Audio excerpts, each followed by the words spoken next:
Arizona. Champ de tir pour test de défense. Le soleil de midi darde ses rayons sur le béton et l'acier. 10 tireurs d'élite. Les princes du Pentagone se tiennent en ligne, un par un.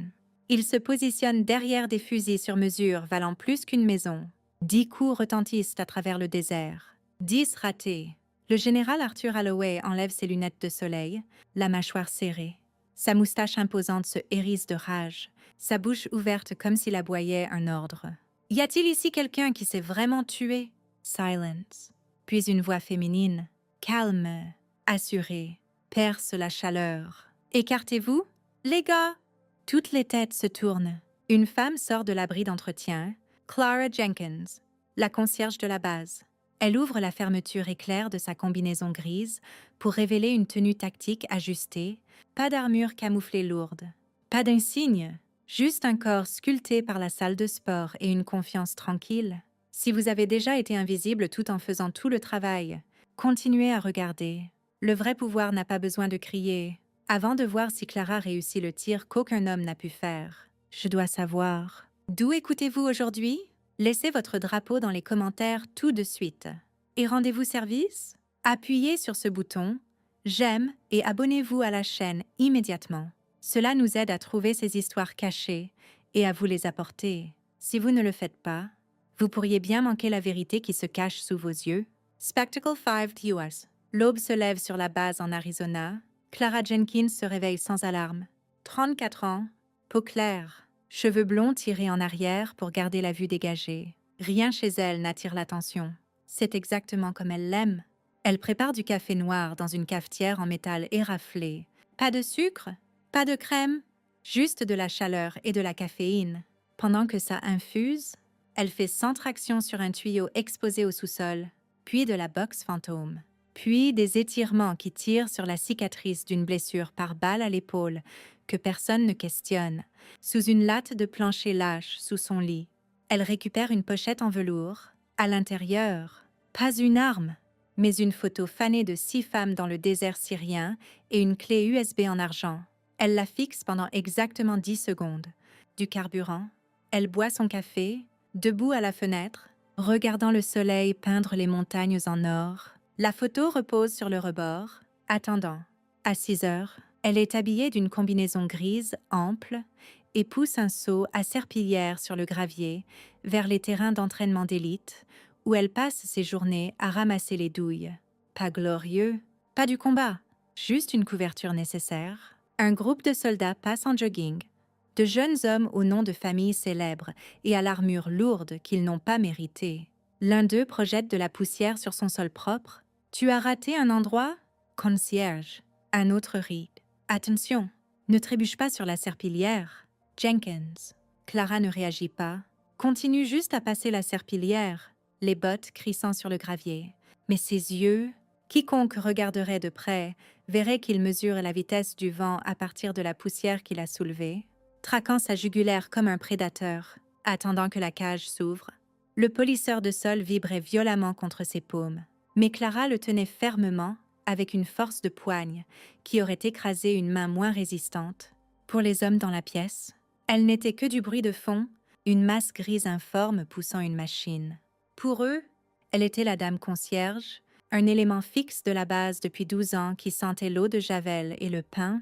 Ils ne voyaient pas comment la lourde machine se déplaçait comme si elle ne pesait rien sous son contrôle, ni comment ses deltoïdes ondulaient sous le tissu ample quand elle tournait le coin.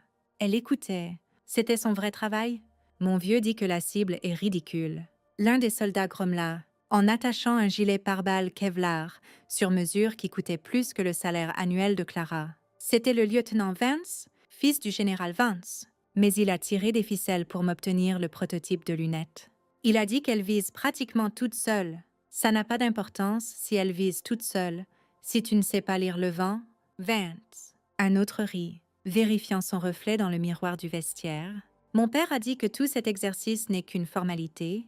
La promotion est déjà sur papier. La mâchoire de Clara se serra. Des pères. Ces garçons étaient protégés par des fantômes dans des châteaux élevés, isolés de la réalité de la guerre par leur lignée. Elle serra la poignée du polisseur jusqu'à ce que ses articulations blanchissent. Le mot « père » avait un goût de cendre dans sa bouche. Soudain, Le vestiaire s'estompa. L'odeur du nettoyant au pain fut remplacée par la puanteur du caoutchouc brûlé et du sang cuivré. Syrie. 20 lever. La chaleur était un poids physique, la pressant dans le sable. Clara.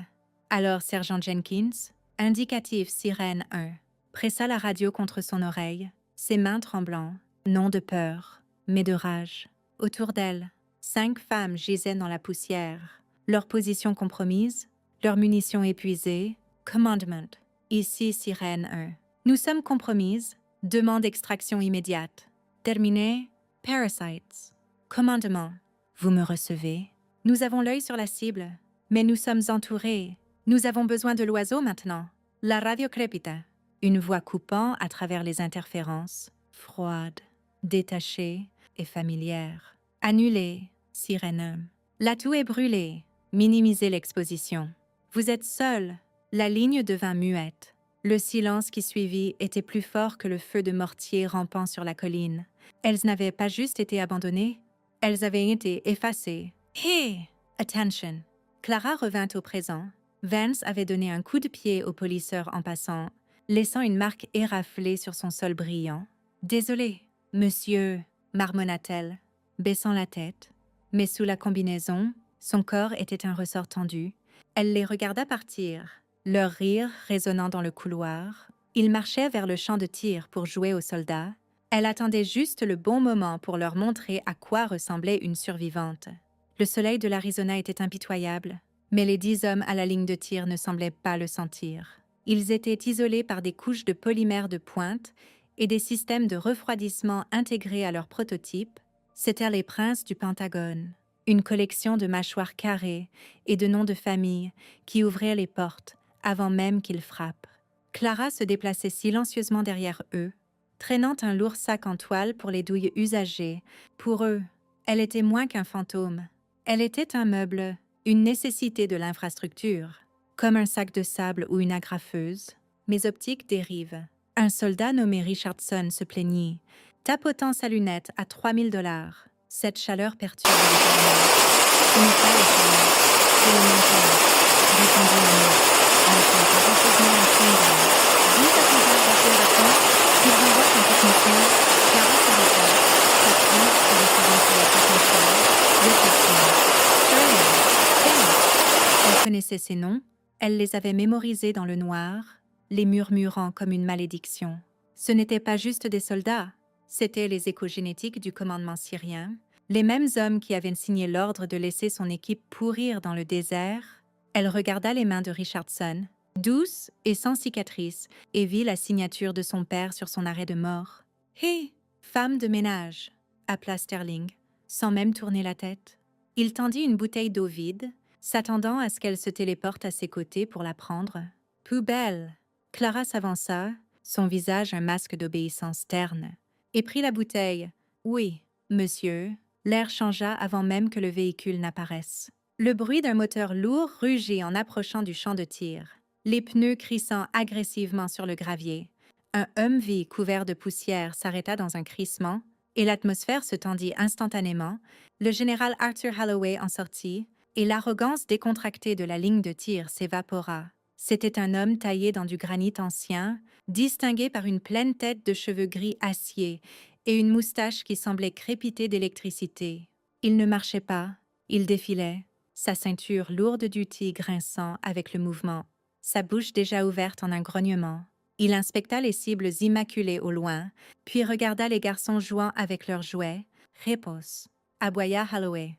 Bien que l'ordre sonne plus comme une menace, il arracha ses lunettes de soleil, ses yeux balayant le groupe avec une profonde déception. « On m'a dit que je trouverais des tireurs d'élite ici. Au lieu de ça, je vois un tas de fonds fiduciaires attendant que le vent se calme. » Il descendit la ligne, donnant un coup de pied à un étui de fusil abandonné. « Nous poussons la distance à 4000 mètres aujourd'hui. Si vous comptez sur le grade de votre papa pour toucher cette cible, vous feriez mieux de plier bagages et de rentrer chez votre maman. Je me fiche de qui a signé votre commission. Ici, la balle se moque de votre nom de famille. » Les tireurs d'élite se dandinèrent mal à l'aise, leur confiance vacillant sous son regard. Clara se retira dans les ombres de l'abri d'entretien, observant.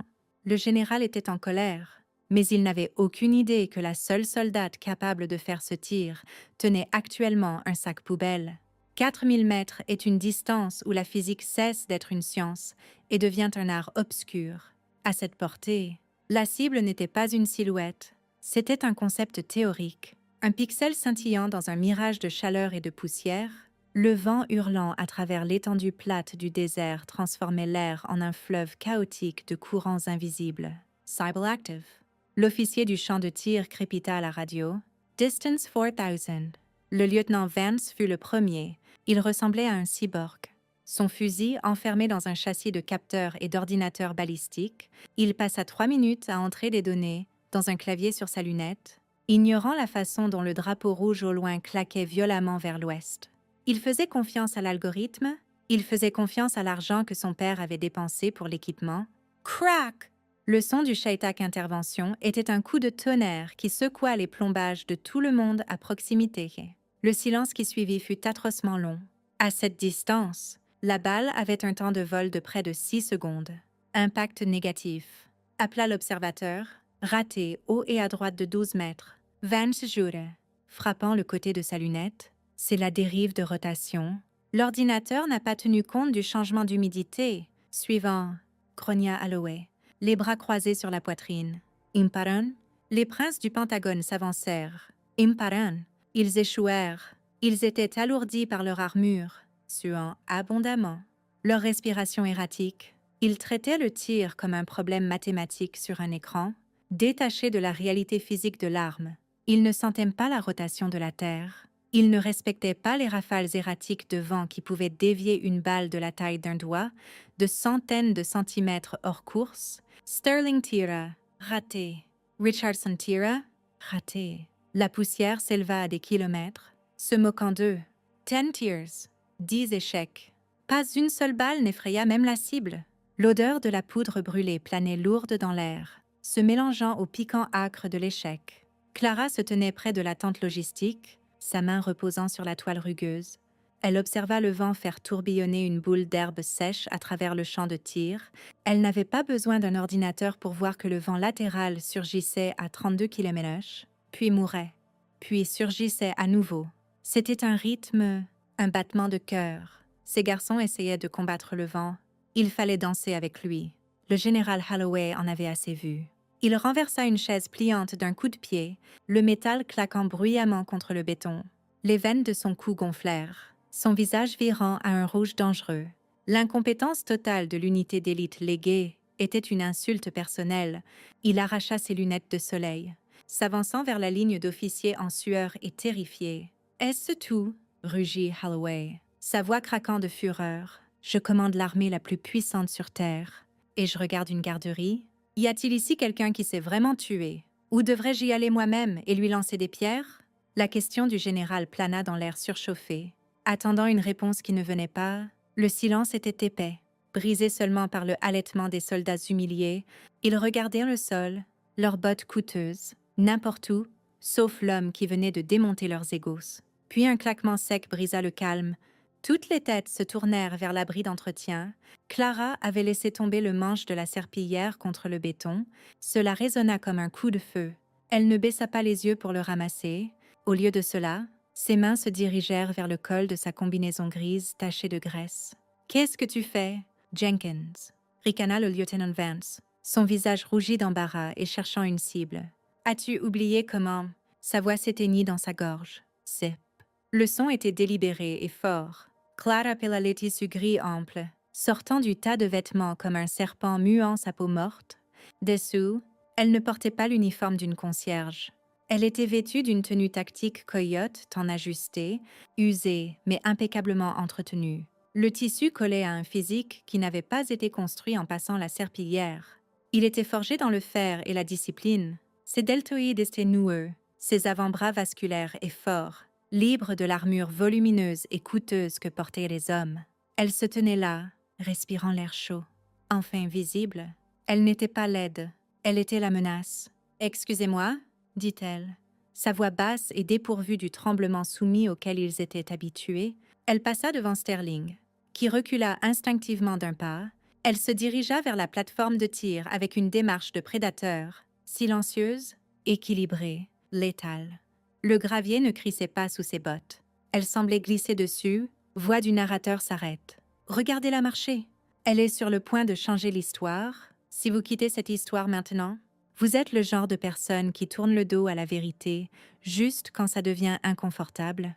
Ne soyez pas un lâche. Abonnez-vous tout de suite. Ne laissez pas l'algorithme vous cacher ça comme ils ont caché son équipe.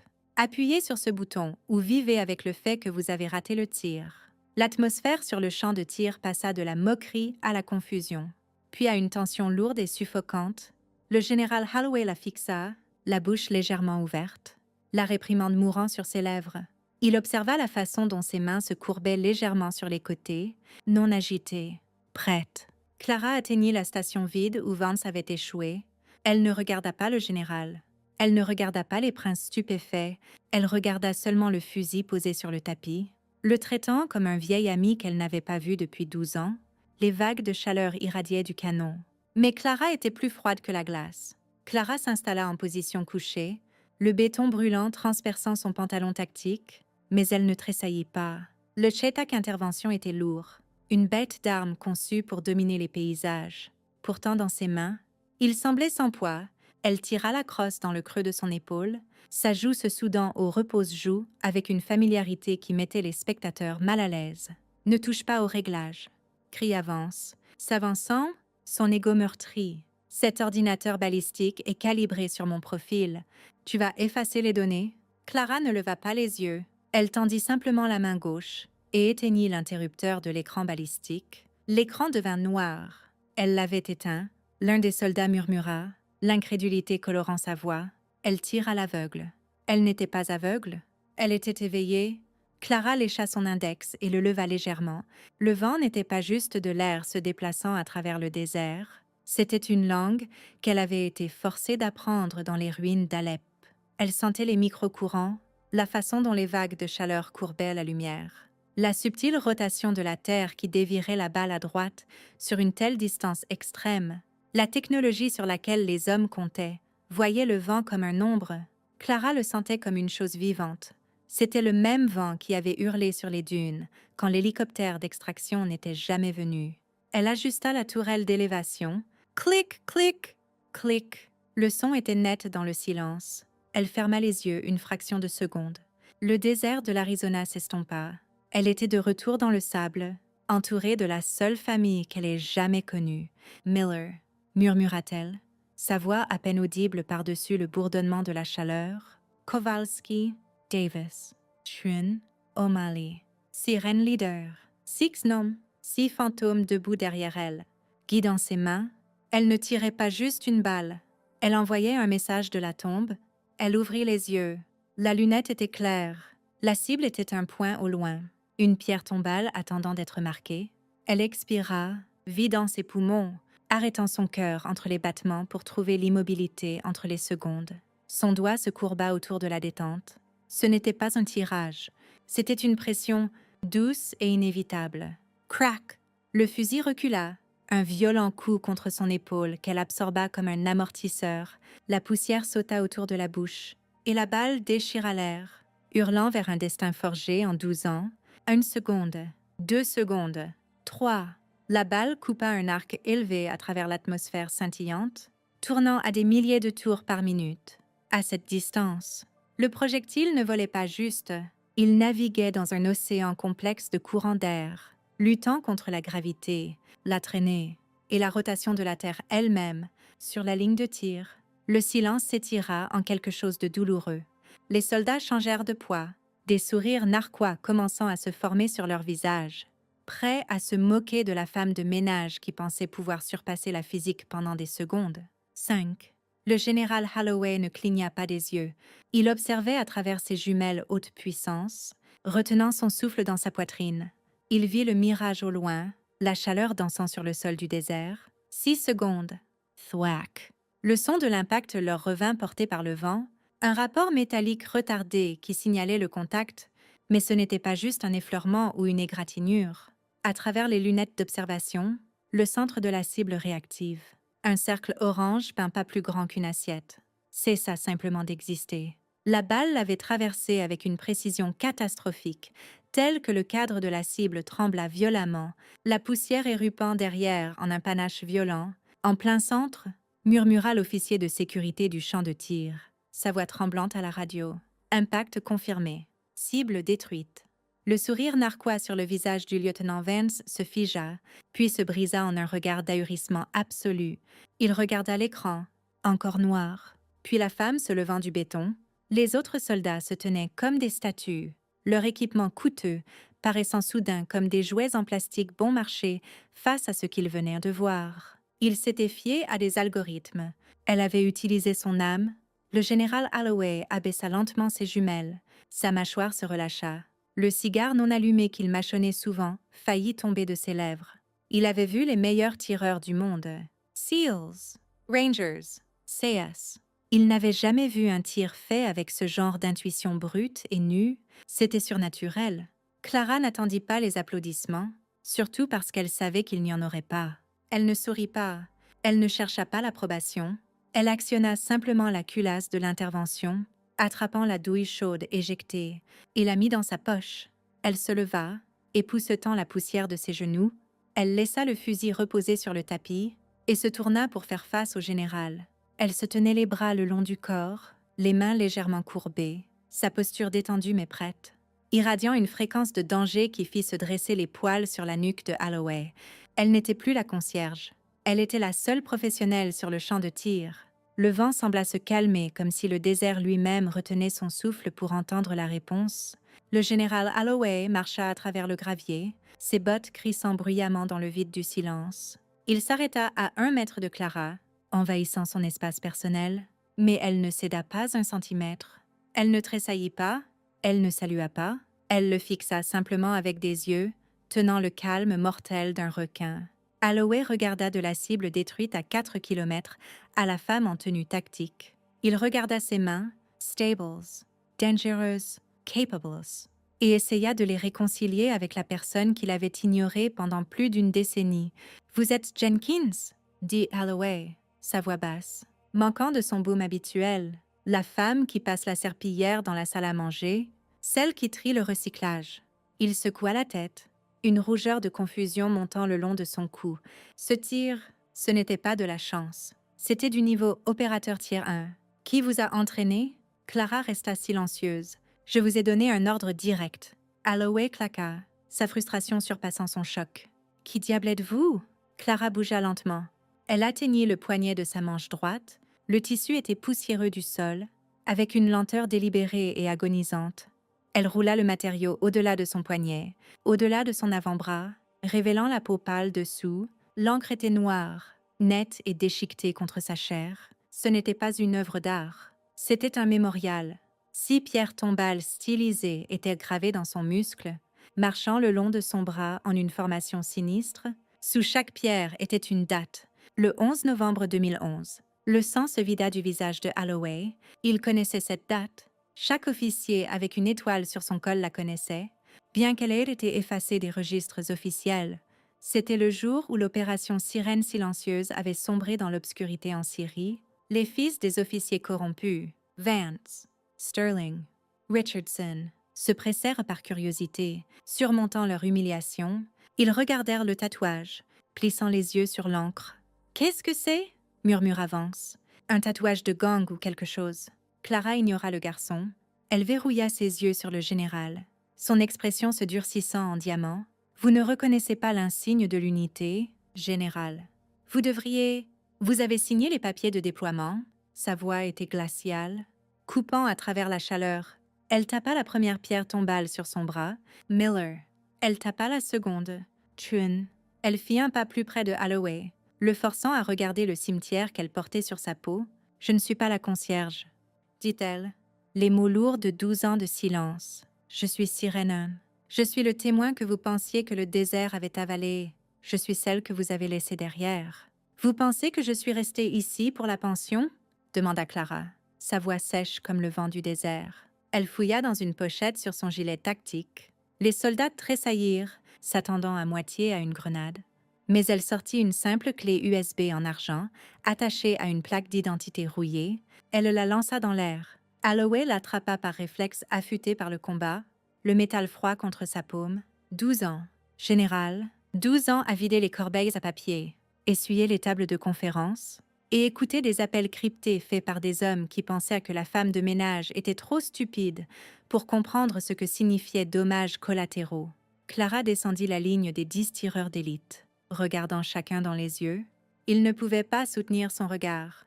Elle s'arrêta devant Vance, le plus bruyant des moqueurs. « Votre père n'a pas juste signé l'ordre de nous abandonner? Il en a profité. Le budget pour notre équipe d'extraction a été détourné vers une société écran en Virginie. Cet argent a payé pour votre commission.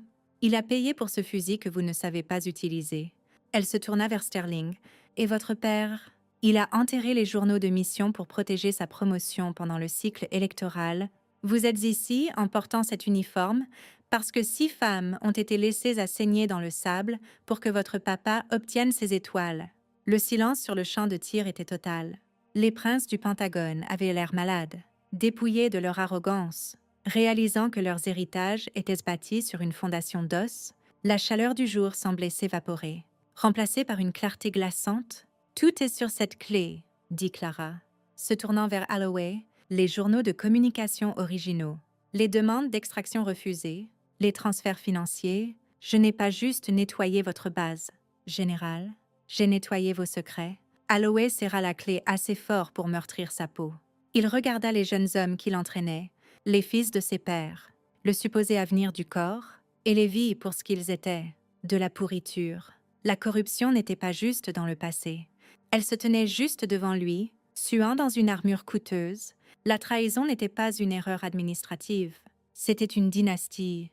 Il regarda sa lourde montre noire à son poignet, l'aiguille des secondes tic-tac inexorablement, marquant la fin d'une ère. Le temps de la politique était terminé. Le temps du règlement de compte était arrivé. Il leva les yeux, ses yeux durs. Le choc remplacé par une résolution sinistre. Il ne regarda pas Clara. Il regarda l'horizon, puis de retour vers les fils des hommes qui avaient déshonoré son uniforme. « PM », dit Holloway dans sa radio, sa voix calme, mais portant une finalité terrifiante. « Venez au champ de tir maintenant et apportez des menottes.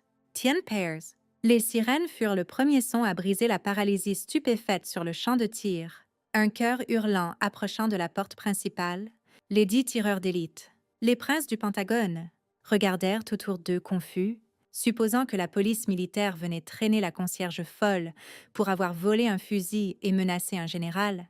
Vance bomba même le torse, s'avançant vers Clara avec un sourire narquois revenant sur son visage. « Tu es fini, Jenkins ?» ricana-t-il. « Profite de la prison. » Mais les Humvees ne s'arrêtèrent pas près de Clara.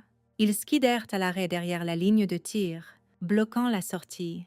Les PM déferlèrent, armes basses mais prêtes, se déplaçant avec une efficacité sinistre que les squads d'élite n'avaient jamais possédée. « Sécurisez-les » aboya Holloway, pointant un doigt non vers la femme en tenue tactique, mais vers la ligne de jeunes hommes en armure lourde. « Monsieur » bégaya Vance, alors qu'un PM attrapait son poignet, le faisant pivoter et le plaquant contre le capot du Humvee. « Enlevez vos mains de moi. Savez-vous qui est mon père? » « Nous savons exactement qui il est. »« Fils » répondit Holloway, sa voix coupant à travers le chaos comme une lame. « C'est pourquoi vous êtes en état d'arrestation. Commission frauduleuse. Conspiration pour frauder le gouvernement des États-Unis et être complice de la couverture d'un massacre. Vous, les garçons, vous allez être l'appât qui attrape les requins. » Le cliquetis des menottes remplaça le bavardage arrogant qui avait rempli l'air seulement 1 heure plus tôt. L'héritage du commandement syrien était démantelé. Un fils gâté à la fois, Clara ne regarda pas. Elle n'avait pas besoin de les voir pleurer ou supplier. Elle avait déjà vu la seule chose qui comptait, la cible détruite à 4000 mètres. Elle se baissa et ramassa son petit sac en toile. Elle laissa le seau à serpillière où il était, un monument silencieux au déguisement qu'il avait gardé en vie. Elle passa devant le général. Holloway se tourna, offrant un salut sec et respectueux. Clara ne salua pas en retour. Elle n'était plus dans son armée. Elle hocha simplement la tête. Un seul hochement solennel du menton, reconnaissant que la dette était payée. Elle marcha vers les portes de la base. Le soleil commençant à descendre bas, projetant de longues ombres à travers le désert. Pour la première fois en 4380 jours, les fantômes de Miller, Chun, et les autres ne hurlaient pas dans sa tête.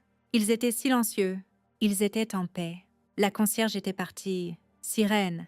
On avait enfin accompli la mission. Voix du narrateur. L'histoire se termine ici pour Clara, mais pas pour vous. La justice est rare. Si vous regardez ça et ne vous êtes pas abonné, vous faites partie de la majorité silencieuse qui laisse les héros être oubliés. Ne soyez pas un fantôme. Abonnez-vous maintenant. Et si vous refusez, allez dans les commentaires et dites-moi pourquoi vous pensez que trahir les braves est acceptable. J'attendrai de lire vos excuses. Bam, bam, bam. Hop. 1,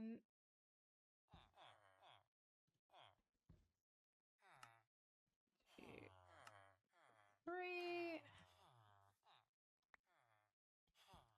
Okay. Hopper. Hopper. Ah. Okay. Then. Oh, it's all coming together.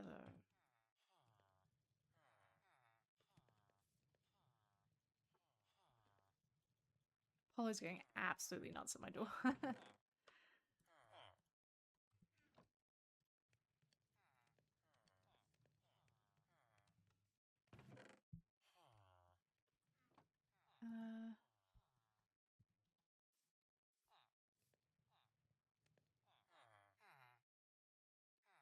Shift click, okay. Then you can chuck chests on top of them as well to just throw boots into the chest. So chest on top of the hopper.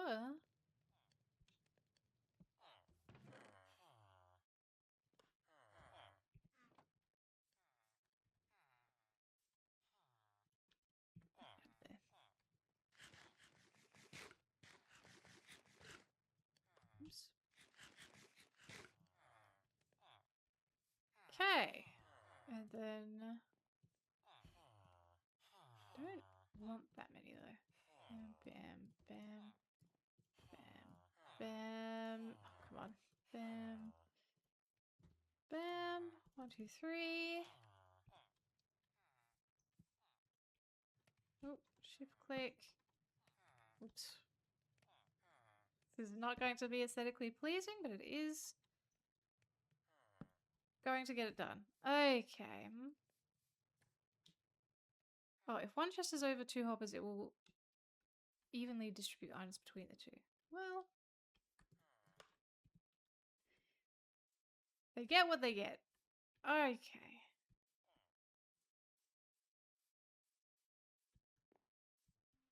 Chests for everyone. Yeah, I'm just gonna take a snooze. Jolly good. Alright.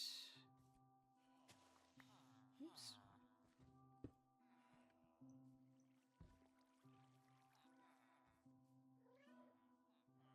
New cat. New cat just dropped.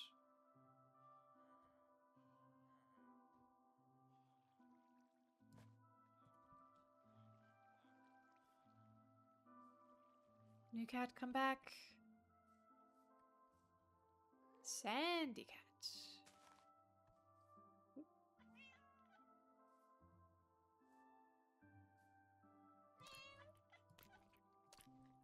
Beautiful. Might take these guys back to base so we can keep track of what cats we have.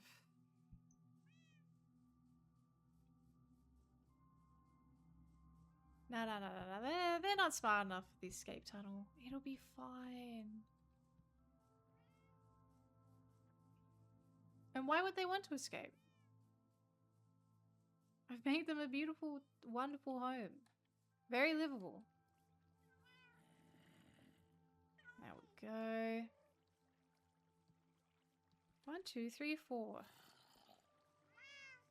That's a start. We're getting there. God, so much easier now that I don't try and lead them deliberately with fish. Oh, saving so much time. Okay.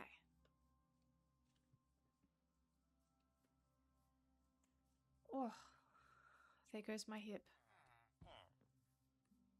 No, come back. Oh, thank you. Do I still have any emeralds, or did I chew through all of those? Okay. That's fine. Who wants iron? Does anyone want iron?